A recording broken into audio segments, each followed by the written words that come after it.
Paul says to us in his first letter to the Apostle Timothy, "Do not neglect the gift that is in you."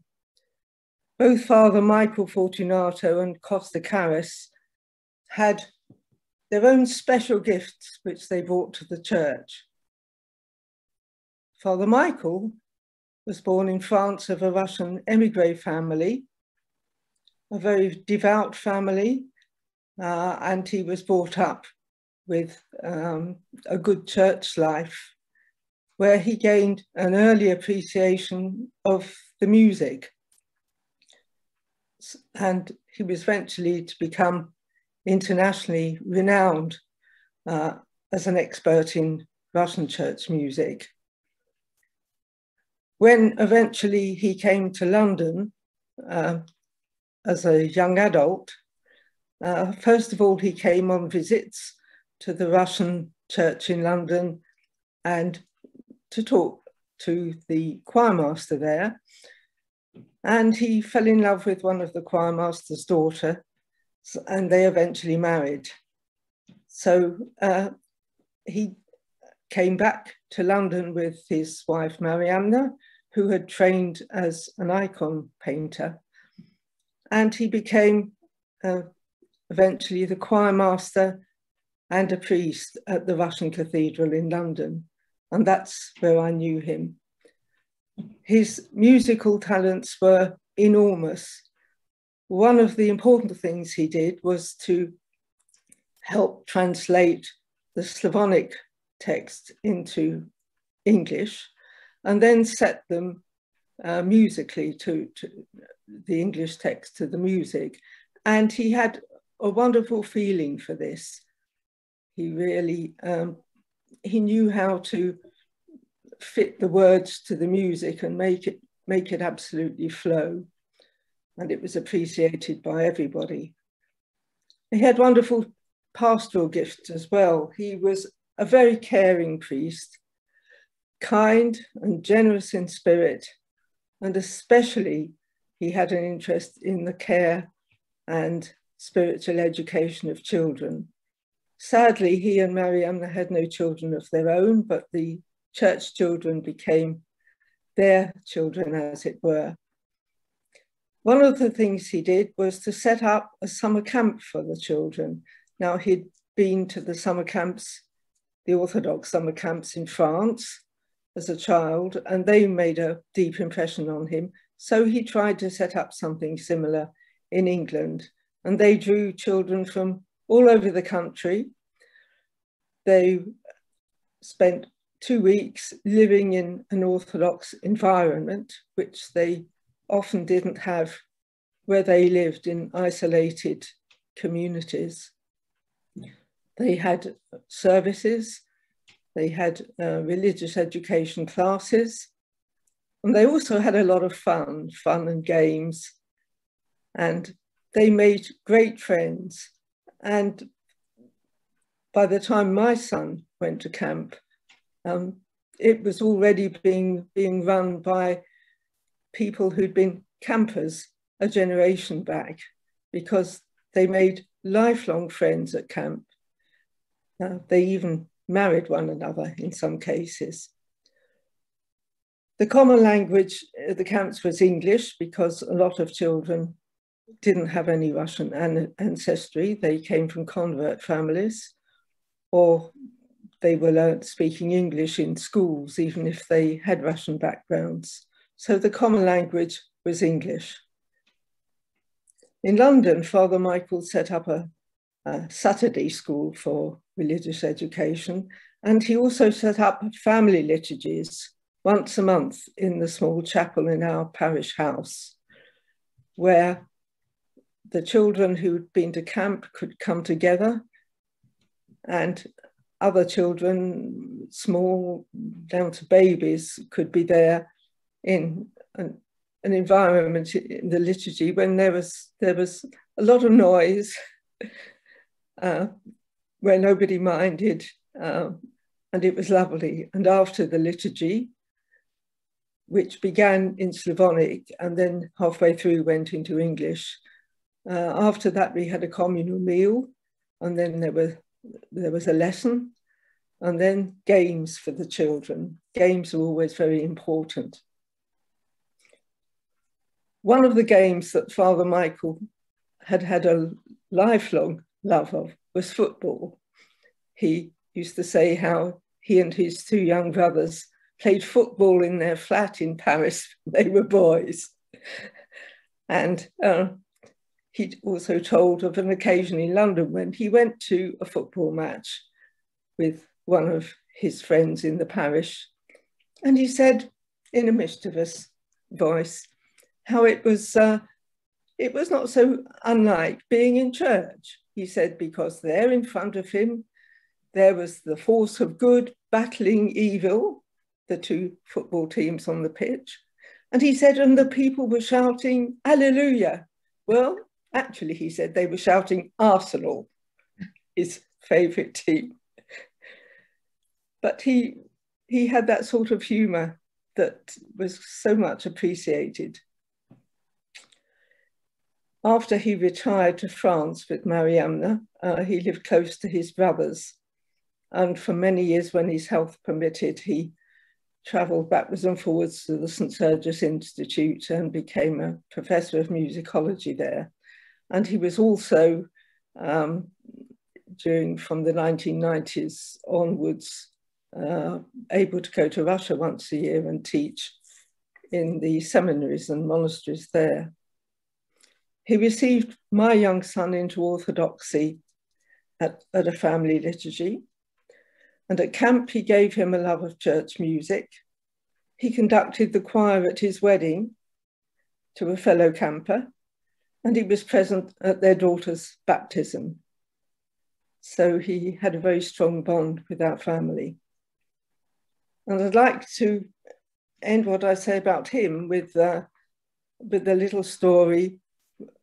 One bright Monday, he celebrated the liturgy at our parish house. There was a communal meal afterwards. And when it came to us all hitting each other's eggs, he went round the table with a very firm grip and he hit everybody's eggs and smashed them until he came to his wife's. And when he came to Mariamne, he very subtly changed the grip on his egg so that when he hit her egg, it was his that smashed. And that's a lovely picture of the sort of marriage relationship they had. And I'm now sure that he's conducting all the angels in the celestial realm. Costa Carras had very different gifts. He was a Greek, but born and brought up and educated in London, not in an Orthodox surroundings really. So he always said he had to learn his faith as a young adult. Professionally, he was a businessman in the family shipbroking firm and a hotelier and a wine producer. He produced some of the best wines in Greece. He was a superb organizer and administrator, and he brought his Christian faith and moral principles into his business life, which is not an easy thing to do. He was one of the most intelligent people I've ever met. He read at lightning speed. His brain and his speech worked at twice the rate of everybody else's. But he was also very caring, with a deep commitment to the gospel. He'd been attracted to the Russian cathedral in London because of Metropolitan Antony's vision of orthodoxy and because of the English used in services. And for many years, he chaired the Diocesan Assembly and Diocesan Council at a time when I was its secretary. And he was one of the people who drafted the diocesan statutes, the original diocesan statutes. He had a very firm grasp of theology and practicalities of church administration. And he was a very invaluable member of the church community. He had a great interest in ecology and the environment. He set up with his wife, Lydia, the Greek organization, Elleniki Etaria, which equivalent to the English National Trust. And he was well known in various pan-European organizations of that sort. Although he was very seriously ill, in the last year of his life, he took on the chairmanship of the Metropolitan Sourozh Foundation in England, and he worked tirelessly for it despite his health. And he brought all his usual skills of vision and organization and even vitality to it. He had retired to a beautiful house in Athens at the foot of the Acropolis, and where he died, sadly. He was a man of great intellect and integrity and human warmth, and who really learned to live out his Orthodox Christianity in the secular world in a way which not many people can. And he'll be very sadly missed both in Great Britain and in Greece. Thank you.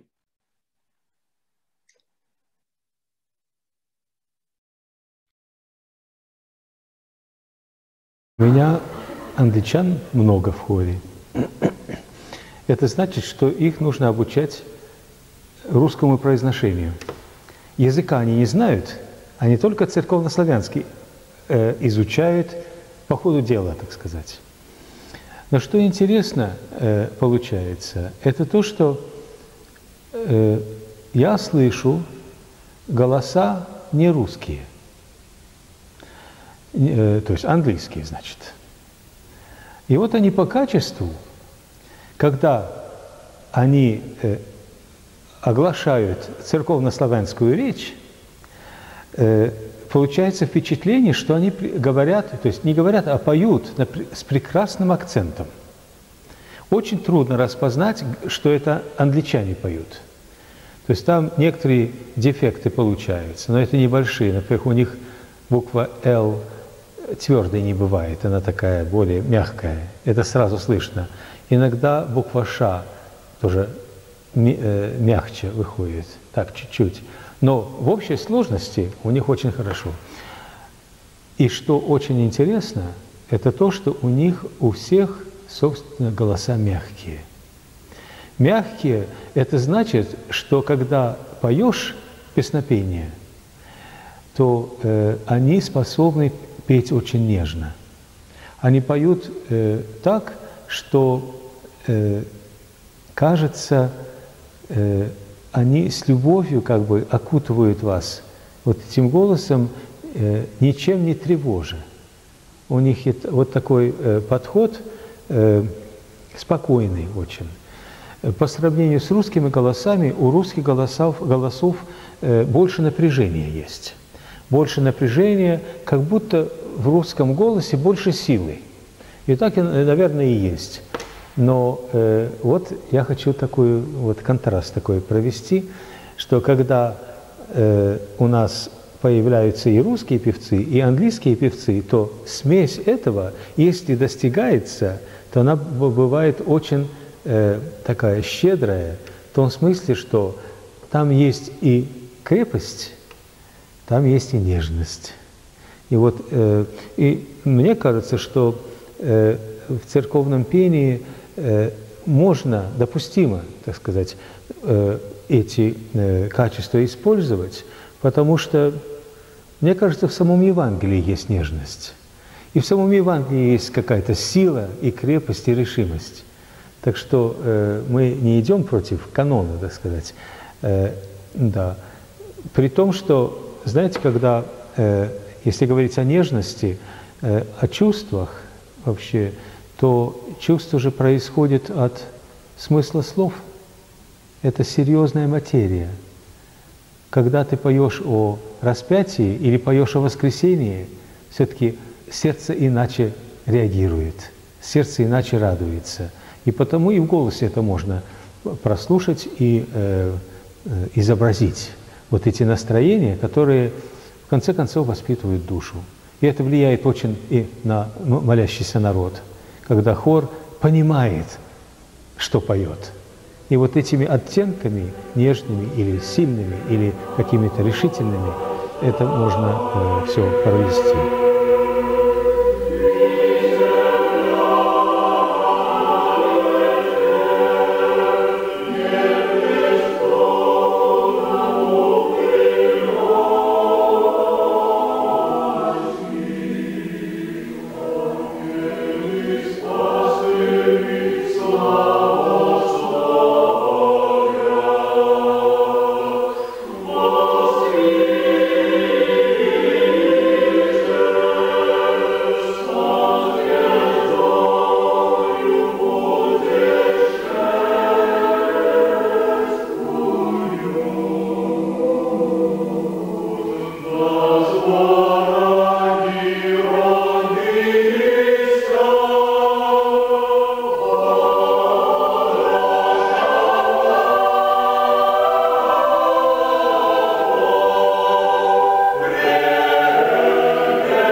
Знаете, я регент по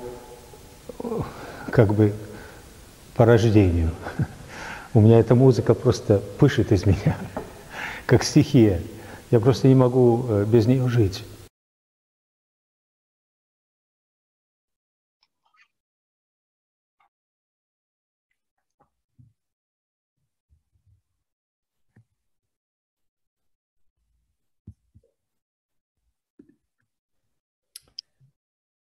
Costa Carras was a force of life, a man of exceptional gifts, of deep integrity and unwavering faith, a shining light in his family, in his church, and beyond the church in his country and the wider world, sought after by many, and giving himself to the full in everything he did.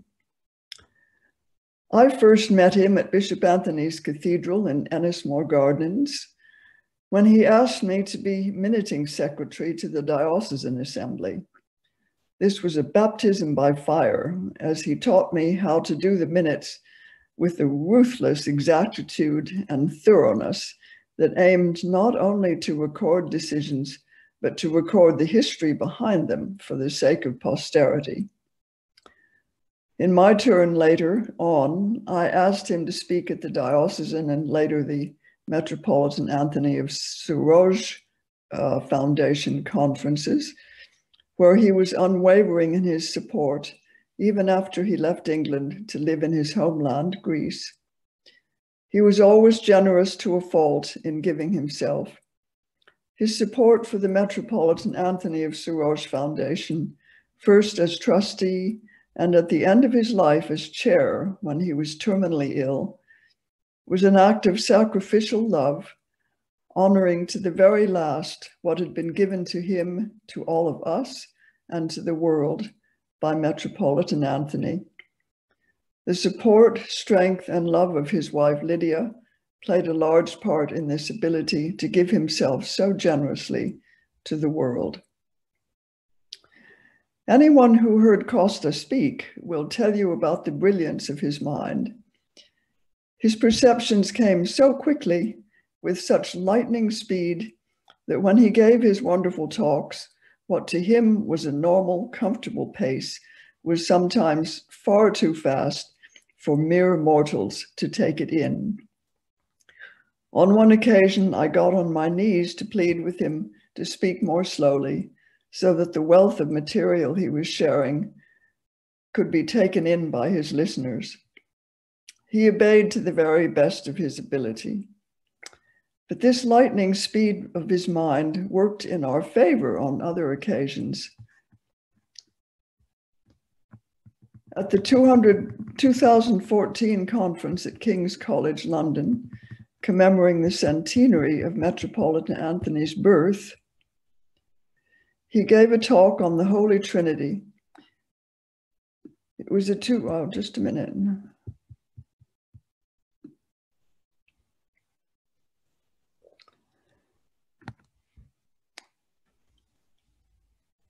It was a 2-day weekend conference, and his talk was on the second day, Sunday. On Saturday, Rowan Williams, in his opening talk, had challenged Bishop Anthony's idea that there is tragedy at the heart of the Holy Trinity. And this sparked off a dialogue that ran right through the first day. By Saturday evening, opinions were still raging, and Costa realized that it was incumbent on him to find an answer to this for inclusion in his talk on the Trinity the following day. So Saturday evening, exhausted, tired after a long day, he nonetheless worked for most of the night, incorporating an answer into his talk. His integrity, his penetrating mind, this lightning speed, and his relentless pursuit of the truth took predominance over everything else. And the talk managed to answer all the questions that had been raised. But there was also an immense warmth and humanity underlying this brilliance of his. At last minute's notice on Sunday of this conference, he chaired a panel discussion for Metropolitan John with an enthusiasm and joy in encounter that was contagious. His responsiveness, his focus on every present moment, on what Metropolitan Anthony would call the split second that is the present, were a force of life, like a river flowing into him and through him into the event. At one point on Sunday afternoon, a film was shown of Metropolitan Anthony telling his now famous story of reading an ancient prayer for the eradication of pests to a spellbound mouse whose family were instilling panic in Bishop Anthony's own family. At the punchline of this story, when Bishop Anthony tells the mouse to, quote, "Go and tell the others," Costa's outburst of astonished laughter was something I will never forget. Deep, powerful, melodious, filled with a joy that was contagious and inspiring and spread through the whole conference hall. There was not only brilliance and joy, but a concerted and difficult lifelong effort to live the gospel. Describing the years when Bishop Anthony began his work on the statutes, Costa wrote, "To talk about love costs nothing. Indeed, in the prevailing mood of the modern world, it is one of the few traditional Christian values that retains popularity in circles outside the church. Yet if to talk the talk of love costs little, to live a life of love can cost life itself. That is the lesson of Jesus's life and mission. Hence, the significance of Metropolitan Anthony's determined attempt to implant conciliarity in the life of the diocese and to achieve that rare miracle for any historian, namely harmony between the proclamation and the implementation of love in the church. The asceticism involved in this struggle to live this vision, was something he described vividly when the diocesan assembly was first formed. The effort to contain anger and irritation, to, quote, control any impulse towards domination, and above all, to work together with others, not just to achieve a common goal, as in so many secular endeavors, but so as to express in practical action the church's being as a living example alike of conciliarity and mutuality, unquote. Costa's truthfulness, his modesty, and his honesty facing the difficulties that face everyone attempting to live a life of love, as he described it, was one of the most arresting things about him. This was perhaps above all made possible through his experience of prayer in Ennismore Gardens. In his words, "My first visit to Ennismore Gardens in 1956, a few months before going up to Oxford, was a revelation and a revolution. It gave me nothing less than my first experience of eternity on earth, an experience grounded in the deep prayer through which Father Anthony led the congregation. It was an experience best reflected in a phrase of his that I came across very much later, that time flows into eternity through the resurrected Christ. Unquote. Near the end of his long period in the diocese, at the request of one of Britain's major television channels, he was stationed outside the cathedral in the van that served as their transmission studio, giving a commentary on the liturgy during Eastertide. He describes this experience vividly, quote, "Here, the experience of prayerful depth, without any element of drama, was summed up in the defining image of Father Anthony and his fellow priests around the altar, bowing their heads after the moment of consecration. It is this moment above all that provides my central memory of him and simultaneously the image I shall ever hold of him on the cusp of time and eternity." Unquote. The video that was made of this occasion, and which is very hard to get now, gives a powerful glimpse of what he was becoming and what he could be at his best. Watching this video, in it, you see the clergy robed in the shining white of Eastertide. Hearing his voice reading his commentary, you find yourself somehow looking down from high above Ennismore Gardens, transported into the television van that served as a transmission studio, a van in which everything is in darkness, and in which he is seated as an archetypal figure in this darkness, watching the liturgy and commenting on what is unfolding there. His voice has the extraordinary clarity and sobriety always expected from him, but it is also filled with something else, something delicate but powerful, filled with wonder, with love, transformed by what he is seeing as he speaks. All of this is flowing into him and through him and beyond him into those who are listening. Hearing that voice, you begin to understand and to feel how he embodied at that moment what he had learned and revered from Metropolitan Anthony's vision of the greatness of man, the frailty of man overflowing with divine life.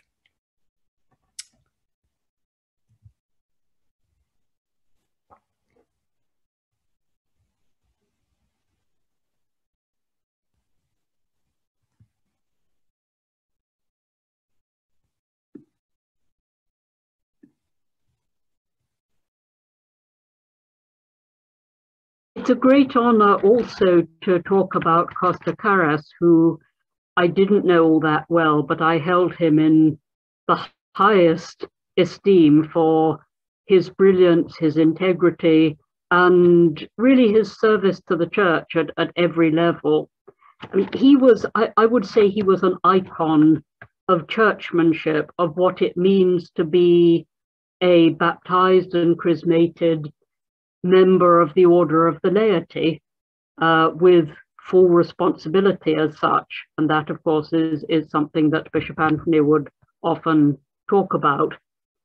Costa, as a layperson, exemplified it. He was a modest man, Costa. He knew how to be very authoritative, but he never imposed himself or pushed himself forward. And in a way, it's only in retrospect that I realize actually how much he influenced the course of my own life. He was instrumental in getting me my first translation job of a Greek theological text, because he was involved with a scheme for translation of modern Greek theologians with St. Redeemer's Seminary Press in America. And also, I mean, very importantly, the work that I've been involved with subsequently on Orthodox theology and environment, I realize now how much that goes back to discussions with Costa. That was in one of the diocesan study groups that we used to have in Metropolitan Anthony's diocese, on various topics, you know, to do with church life, being the church. And this was one on the Christian in the secular world. It met at Costa and Lydia's house. As I've said of Father Michael and Mariamna, Costa and Lydia too were a wonderful example of a Christian family, you know, a house that is a church in miniature. But this, I mean, it was a fascinating study group involving, in addition to Costa, Father Sergei Hakel, Andrew Walker, Irina Kirillova, can't remember who else was there, and exploring topics, you know, social, political, cultural, economic issues within a churchly perspective. And this was something very close to Costa's heart. It's interesting, and he and Metropolitan Anthony were of one mind in the rather unfashionable view that it is not the business of the church as institution to make a habit of sort of general statements, you know, position statements on a variety of issues, but it is absolutely the responsibility of the Christian people, and especially the lay Christian citizen and member of society, to speak and act in the world in a way that is deeply informed by his or her faith, you know, not just to be moral, but to be theological, to act as part of the church. Costa, of course, was a historian. He'd read classics. He'd studied Byzantine history very closely. And he looked back to the Christian Empire of Byzantium and, of course, many other sources for examples of the responsibility of the Christian in public life. And, of course, the earlier exhortations to Christian rulers talk about responsibilities that now can be seen as dispersed among citizens in modern democracies. Costa was a Greek ship owner, so he was a man of considerable wealth. And as we know, from the Gospels onwards, with plenty of examples throughout history, material riches make for a very hazardous spiritual path. It's not that easy to be a thoroughly conscientious Christian if you're rich. But in his case, Costa didn't simply bring personal morality into his public life and his work. He certainly did that too, but also he worked tirelessly to use all the influence that he had because of his wealth and position, use all this for service to his neighbor, for the building up of the church, for the raising of awareness and understanding of the Orthodox tradition and its place in European and world culture. That was a very important part of his work and something he was well placed to do. He was something that people in high places would listen to.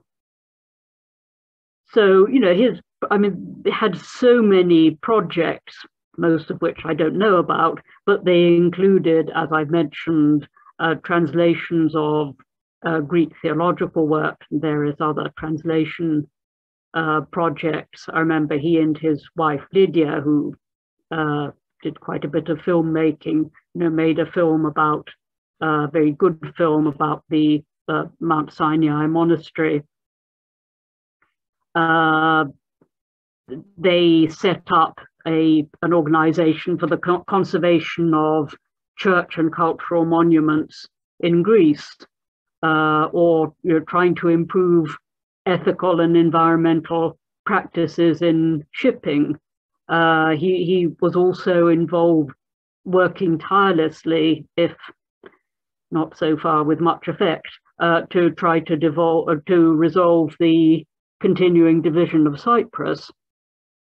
And again, explaining, he's very good and very punctilious about trying to explain the complex historical and cultural background of conflicts and crises arising in or involving the Orthodox world. For instance, a cousin of mine who's a Quaker wanted somebody to write Orthodox to write an article about the war in Kosovo, and I put him in touch with Costa.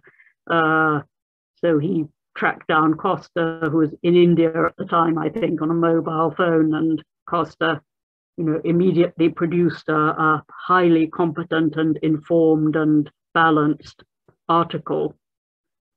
And of what was of great lasting importance also was his environmental work. Perhaps it may even have been his last public appearance was an online roundtable for Institute for Orthodox Christian Studies in Cambridge.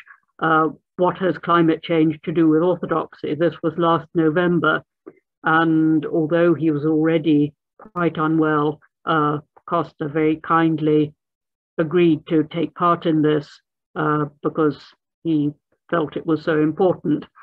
And he explained the background to the engagement of orthodoxy with the environmental crisis, which we associate today, particularly on the sort of public level, with Constantinople.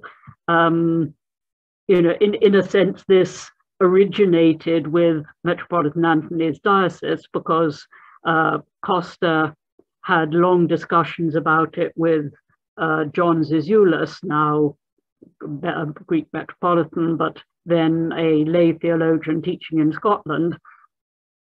And Zizoulas then worked on the theological connections. This led to a conference, Orthodoxy and Ecology on Patmos in 1987, and then to various statements and initiatives from first Patriarch Demetrius and then Patriarch Bartholomew. And Costa wasn't the only one, but he was very much one of the prime movers behind this. But perhaps one of the most important things that came out of this roundtable discussion with him was somebody asked a question, what could we do? And I think this was perhaps somebody who was sort of rather intimidated by the gap between the sort of influence they had and the sort of influence that Costa had been able to have in the world throughout his career. And Costa's answer was, you start from where you are. Absolutely simple, but that is so important and so profound. And it's saying that every one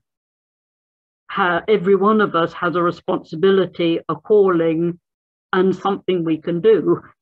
And it seems to me that those of us who knew him and know of him can honor his memory best by keeping in mind that there is no part of our life, whoever we are, wherever we are, there's no part of our life when we cease to be the church in the world, in the place where we are, with responsibility that our light so shines that men that men can see it and glorify our Father in heaven.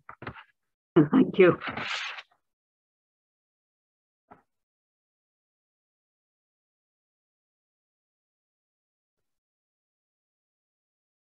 I remember Costa Carras with a ray of light on his forehead in the Russian Cathedral of London back in the 90s.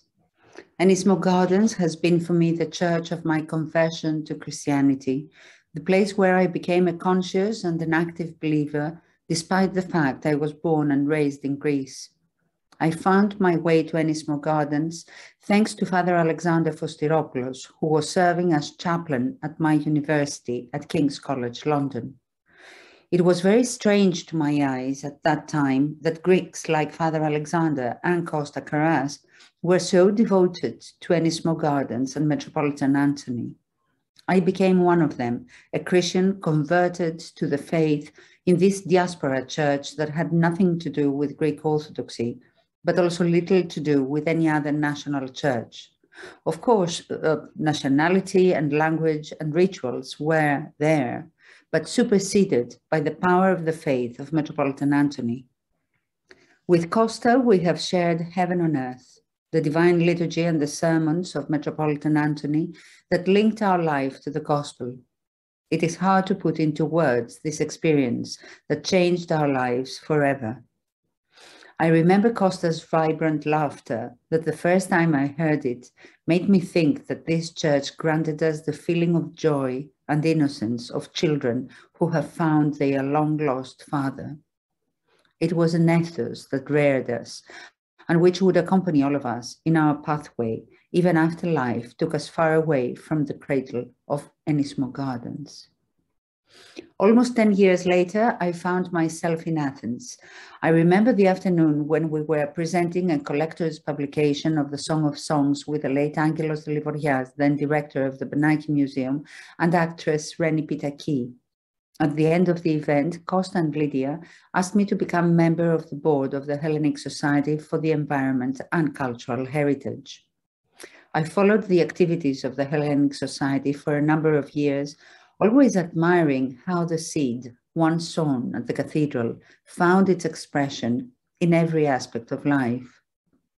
In the neoclassical building of the society in Plaka, I saw the message of Metropolitan Anthony being transformed into action, into life that raised the awareness of people regarding the environment at a time that its importance was not yet at the center of attention. Moreover, the society raised awareness and took action regarding antique, Byzantine and modern monuments, and saw buildings restored with the action taken by Costa and Lydia, accompanied by a competent and inspired team of people. Some years later, I saw Lydia and Costa at the maternity hospital the day I gave birth to my son. They were expecting their grandchild from their daughter. I last saw Costa at the event we organized on the occasion of the visit of Rowan Williams in Greece in 2019. He was on a wheelchair with his characteristic luminous glow around his face, sharp and to the point during the discussion we led together with Metropolitan Gabriel of Nea Ionia. His dignity and astuteness, together with his wittedness, gave the meeting a special tone. Yanis Carras was kind enough to share news in the last days of Costa. From his posts, I have retained the image of Costa in his last hours with a photo of Metropolitan Anthony near him. Warm thanks to Elena Sadovnikova for offering me the opportunity to recall these memories of our most dear fathers and friends that brought us to the true life of Christ. They must now be together in the bosom of Abraham, waiting for the rest of us to join them in the expectation of the 8th day.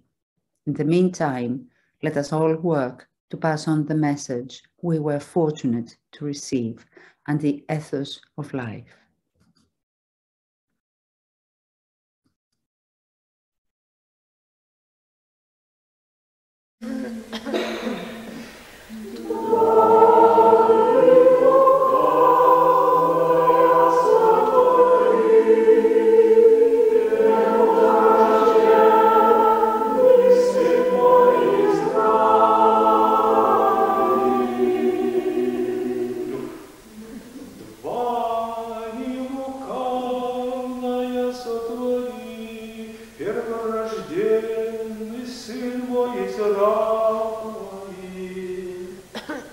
Yeah.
когда меня в России спрашивают, откуда я им так говорю, что я родился в русском городе по названию Париж во Франции.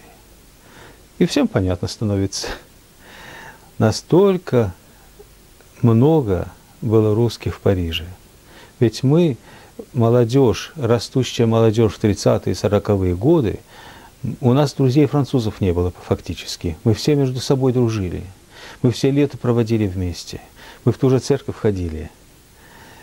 В общем, мы росли в каком-то таком, может быть, искусственном, но таком теплом русском кругу. Мы учились и грамматике, и литературе, и песням русским. Так что очень многие из нас, например, прекрасно, грамотно пишут, говорят, и выросли просто интеллигентными людьми. Вот. Кроме того, мне лично повезло вот, в плане русского языка самого. Это то, что я учился 5 лет в Богословском институте в Париже, где студенты были все русскоязычные. Там французского языка тоже не было. Я французский знал, потому что я в школу ходил французскую. Так что я и сейчас говорю по-французски, но русский язык не родной. Колыбельный я знаю только по-русски. И так далее. Но что интересно, вы знаете, в Париже, ведь в Париже мои отцы, поколение моих отцов, это поколение, потерявшее родину. Они боролись за родину, и пришлось им выехать. 2 миллиона русских выехало в 20-х годах из России. И вот осели в некоторых местах земного шара и создали какую-то культуру свою, какие-то свои круги, какие-то свои учебные заведения и, конечно, церковь. И вот отец мне как-то исподволь иногда так говорил, что они любили родину, но они ее потеряли. И что же они нашли? Они, конечно, себя чувствовали очень не по себе за рубежом. Все-таки не своя страна, не свой язык, нравы, менталитет другой. Они не сжились во Франции со всем строем.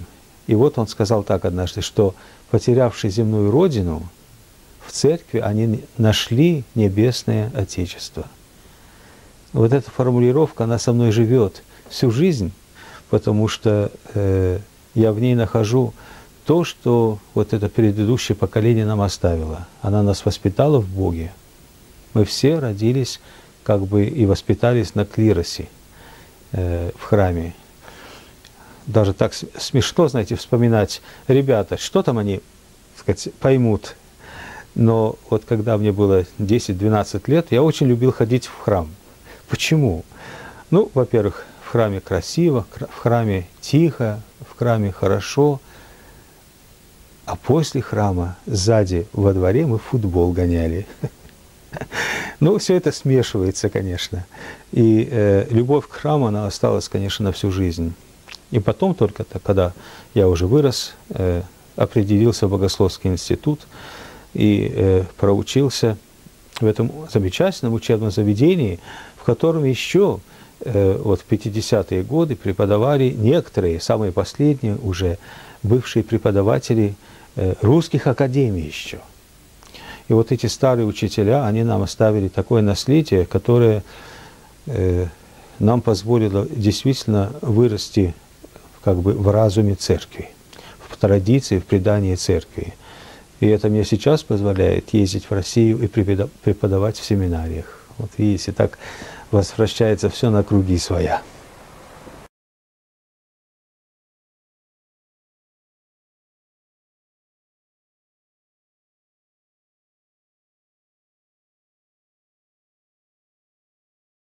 Are you recording? Thank you so much for asking me to speak about Father Michael, who has been really one of the most important people in my life, both Father Michael and Mariamna.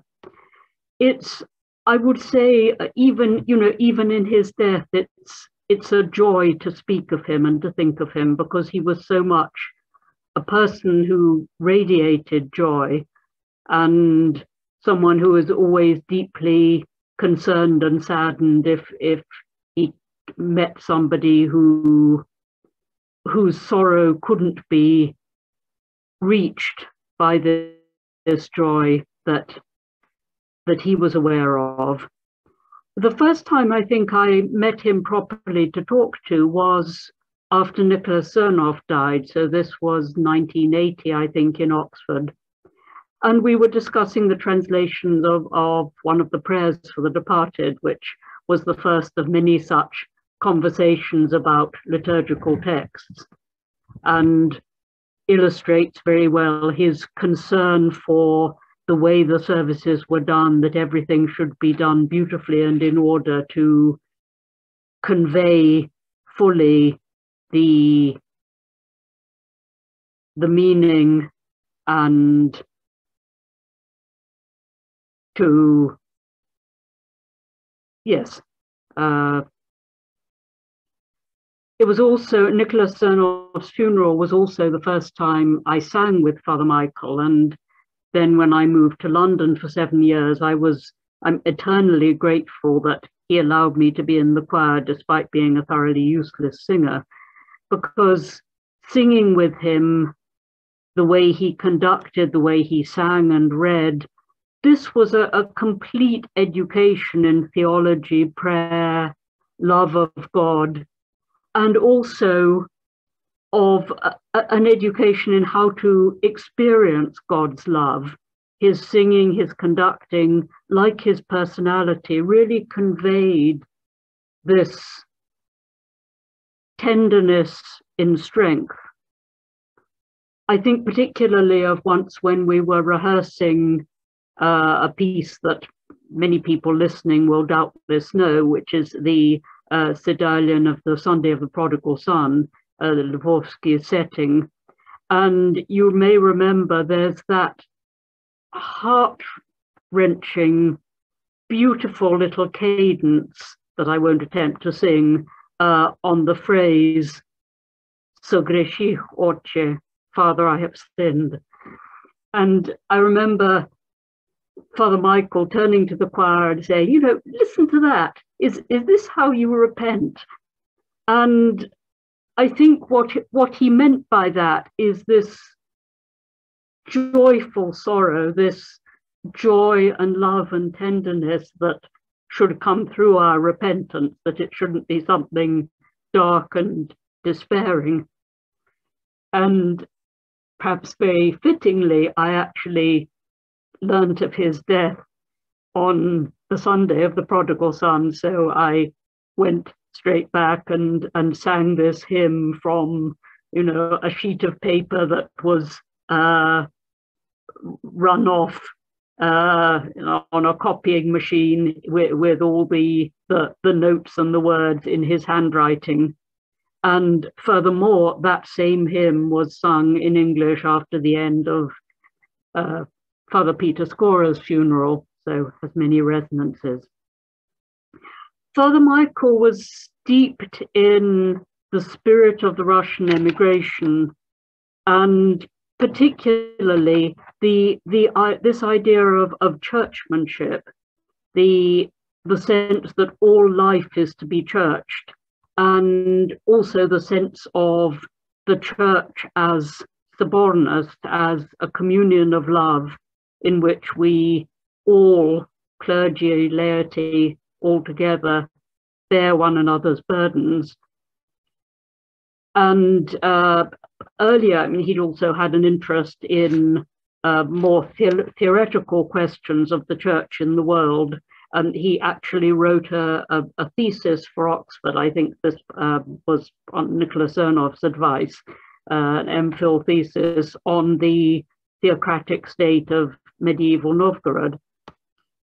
But what we experienced in the parish was this strong pastoral sense, a sense of the church as body, union, community, communion of love.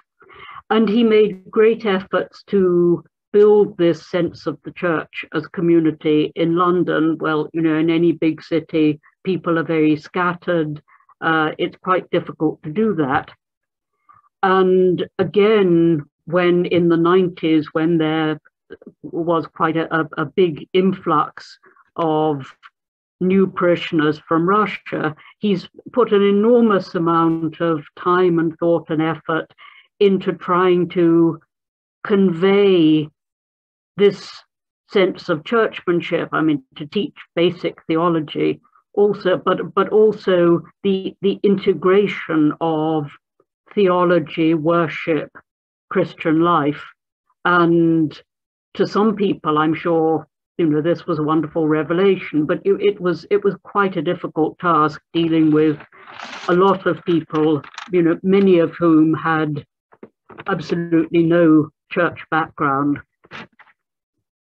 And Father Michael very much shared with Metropolitan Anthony the profound sense that the priest is transparent. You know, the priest is not an authority figure up there, and Christ is always the true celebrant.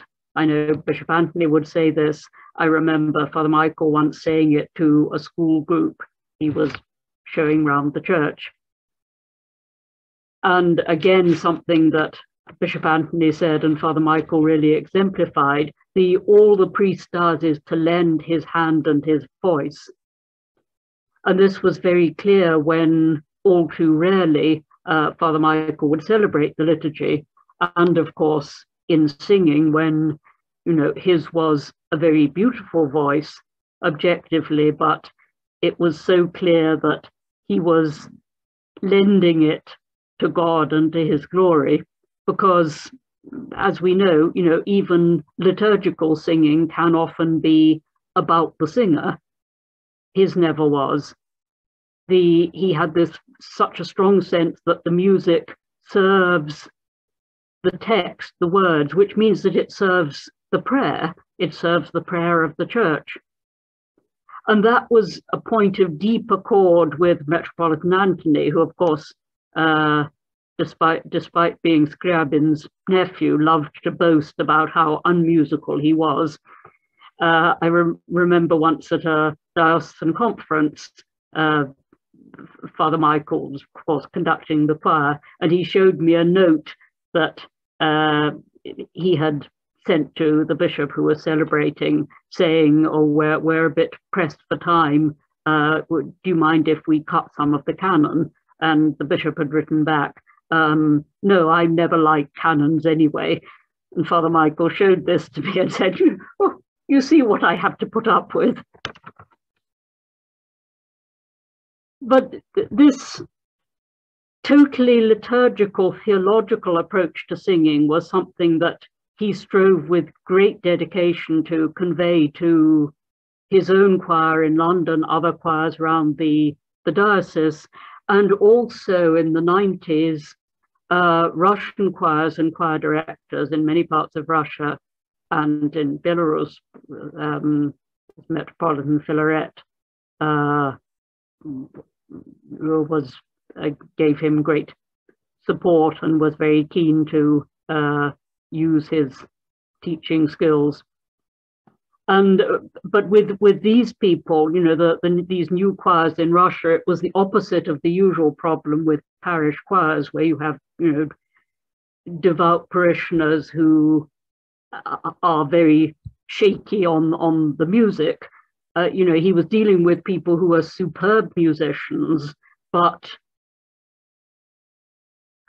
often had very little sense that what they were singing wasn't just music, it was part of worship, it was something liturgical, something theological. And he loved teaching, whether it was, you know, teaching music, singing, teaching the children in church school or in the camp, but not just formal teaching, you know, conveying his enthusiasm and his love for God and for the church. And this was really profound. You know, he, as I said before, he conveyed something of divine love, which is in a way both fatherly and motherly in its tenderness. And his pastoral care, this is, you know, less widely known than his musical ability, but his pastoral care was very immediate, very simple. You know, he would give lifts to people in the parish who didn't have cars. I remember somebody commenting, you know, Father Michael goes to visit these old ladies and ends up sort of fixing their leaking taps, and they love it. Well, they would, because, you know, in a way that is a very down to a modern version, you know, modern analog of Christ washing the disciples' feet. You know, what practical things do people need? This is the way you show love to them. And you know, one of the things they would do when they were living in the parish house was to give hospitality to people. I mean, really, and going there, you know, experiencing their life as a couple, that was, I think, an enormous inspiration to many people in the parish as an icon of Christian marriage and Christian hospitality, because there were so many people in London, in the cathedral in the old days, who were single, widowed, divorced. A lot of people who didn't themselves have that home life. And, you know, speaking for myself, I mean, in my family, I haven't had many positive examples of good marriages. Father Michael and Mariamna's really was that. And as I say, you know, many people stayed for long periods in the parish house, including, incidentally, my husband, who was Mariamna's cousin, and that's how we met. But, you know, assorted people from vaguely connected with the parish, some of whom took advantage of them, and he simply took that. It wasn't naivety, it was actual practical Christ-like forgiveness. I always remember one instance, there were, you know, various people who would hang around the church. I mean, there were sometimes beggars outside, there were pickpockets who would sometimes come in. And there was an Irish vagrant who, it was, you know, some money had gone missing from the candle desk, and it was pretty clear, you know, where it had gone. And I remember Father Michael telling me with sort of such a cheerful expression that, you know, he'd confronted this man and he said, you know, Jack, you are a thief, and you know what you must do? You must pray to the good thief that the Lord will forgive you. And he said, and he's Irish Catholic, so he understands. And, you know, all this with this wonderful smile. At Father Michael's funeral, which I was immensely privileged to attend, one of the clergy commented on the fact that for the funeral, not of course for the liturgy that preceded it, there were clergy from, you know, various rival jurisdictions all celebrating together. And this priest was saying, you know, even in death, it brings people together. And that was so fitting, because I remember years ago, if I remember rightly, Mariamna saying to me that before they were married, someone in his family had said, oh, you know, Misha is always a peacemaker. And so when she painted an icon for him for their wedding, it had the gospel open, and blessed are the peacemakers. So that, I think, is a very appropriate note on which to end and with which to remember Father Michael.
I would like to start by thanking Elena Sadovnikova and all the members of the Metropolitan Antony's Foundation in Moscow, sending you our love in Christ. It was back in 1985 when I first met both Father Michael and Vladika Antony at the Syndesmos conference in Effingham. For me, it was a life-changing experience that made me leave the Institut Saint-Serge and France and found my way to England, where I would stay for more than 10 years. What struck me most with Father Michael was his gentleness. He was accessible and soft-spoken, always with a smile that could sometimes turn into kind irony, as he was a man with lucidity regarding the dark side of life. We spoke naturally in French, which was for both of us our native language. Father Michael was born in 1931, and in the autumn 1951, he entered the Institut Saint-Serge. All his life was permitted by the ambience of the professors of Saint-Serge, like Father Cyprien Kern and Father Nicolas Afanasiev, Monseigneur Cassian. But the one who exercised the biggest influence on him was Professor Kartashov. For Father Michael, everything was breathing theology at the Hill of Saint-Serge. The auditorium, the library, but also the meals and the time of recreation.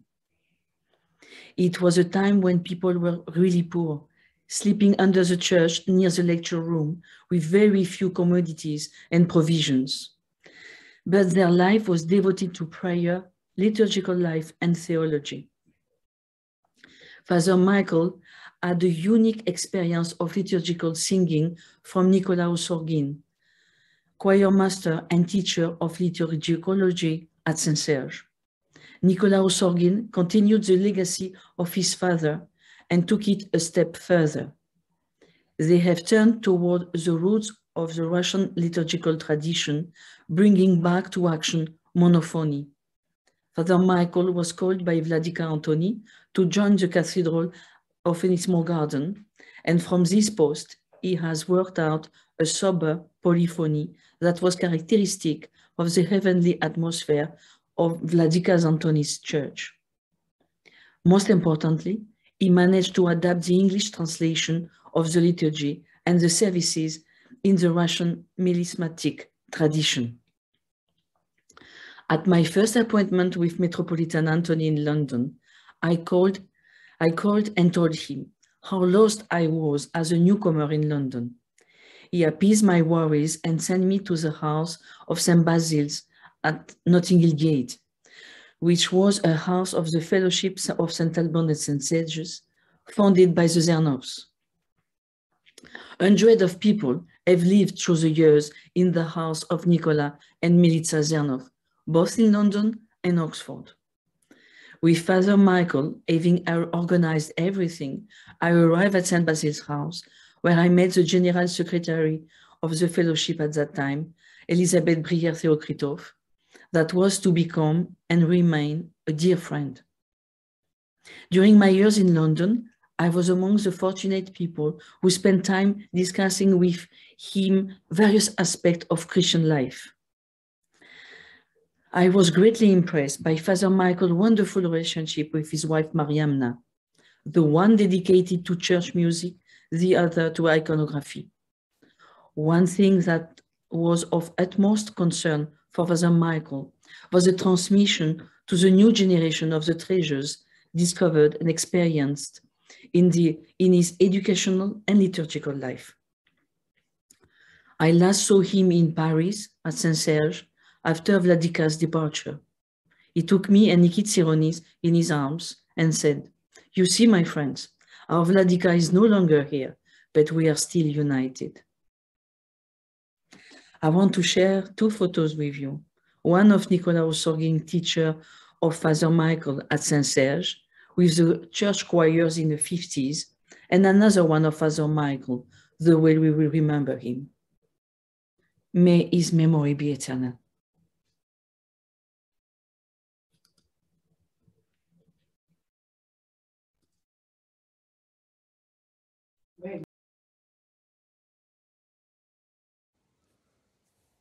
Hello, Elena. You've asked me to talk about Father Michael and Costa Carras.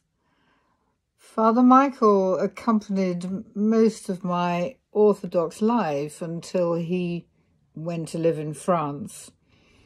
I sang in the choir, I sometimes conducted it and other choirs. Mariamna was my godmother when I became Orthodox, when I entered the church. I was part of the translation committee that operated from time to time.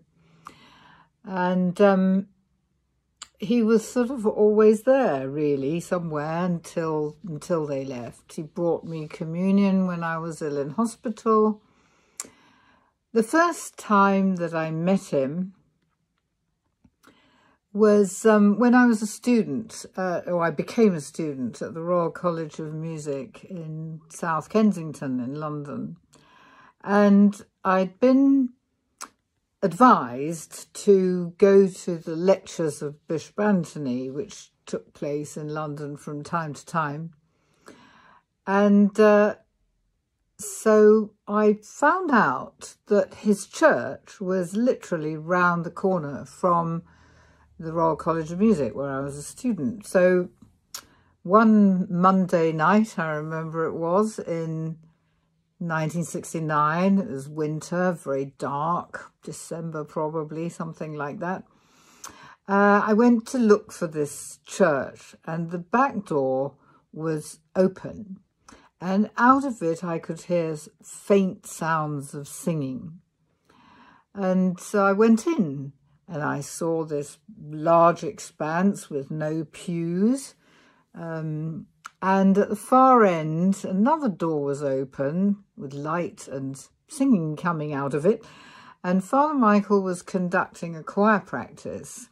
But they heard that somebody had come into the church, so somebody came out and came to see if I was a burglar or something. And that was my first contact with the Orthodox Church, really.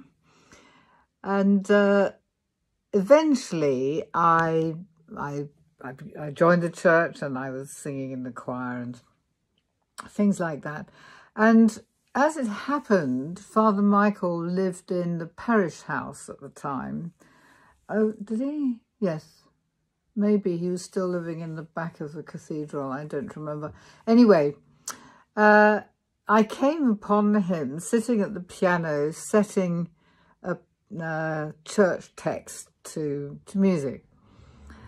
And one of the strongest memories I have of him at that early times, he was sitting writing away and he sat back and he tapped the page and he said, "That's really good." And it was the first time I'd heard somebody say of their own work, "That's really good." And I thought that was so refreshing. You know, normally, well, in this country anyway, people don't do things like that. They sort of either are rather self-deprecating or they wouldn't normally say that. And I found it very refreshing and an example of a sort of simplicity that he had. And for me, that was his best quality, actually. I always felt he was at his best when he was being just simple in that way. So I always remembered that, and that would have been a very long time ago now. The other person who has left us recently is Costa Carras, and I saw much less often than Father Michael, and in a certain way, maybe I knew less about him.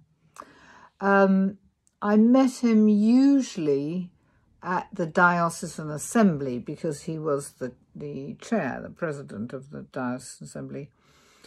And I always found his sort of attitude of, he had a sort of long-term view and an overview of things, and he would always provide a very balanced comment on what was going on.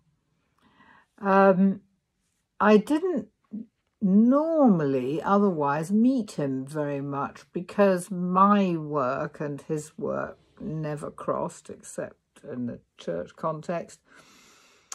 But I was curious about how English he was. He had a very English accent and way of speaking. And I appreciated his straightforwardness. If you asked him for advice, he'd just give it without any complications. I felt that his concerns were very much on this sort of administrative level of things working well, and a lot of his work was precisely about administration or management in various ways. And that wasn't my world at that time. But if he had something to say or felt he had something to contribute, he would always do that in a quite straightforward way. More recently, I got to know him better because of friends that we had in common about whom he was concerned. And I found him a very caring person. I saw another side to him, and I'll miss him. I didn't expect we would lose him so soon. I knew he was very ill. I don't know how he managed with the type of cancer he had, but nobody can replace another person. So we've lost two people that were very important to us in the past and would still have been if we were all in the same place, if we were living in the same place. I'll miss them both very much. So I wish you all a happy Lent, and maybe we will meet also at some time in the future. Let's hope so. Bye.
Nie dało złotych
болезни избежавших от естества, ублажился безначальный свинья, ныне житя, Боже мой, беслыханно зряща, мертва, оружием, печали растерзаются люди, но воскресни, якобы дличуся, слава Тебе, Боже, слава Тебе, земля покрывает Тебя, хотяща, не устрашаются ады братья, один видящие одежды крововерной мати отмщения, враги во Христом поразив як Бог, воскреснул парни, избавь величию Тебя. Слава Тебе, Боже, слава Тебе, да радуется тварь, да веселятся все земнородные, враг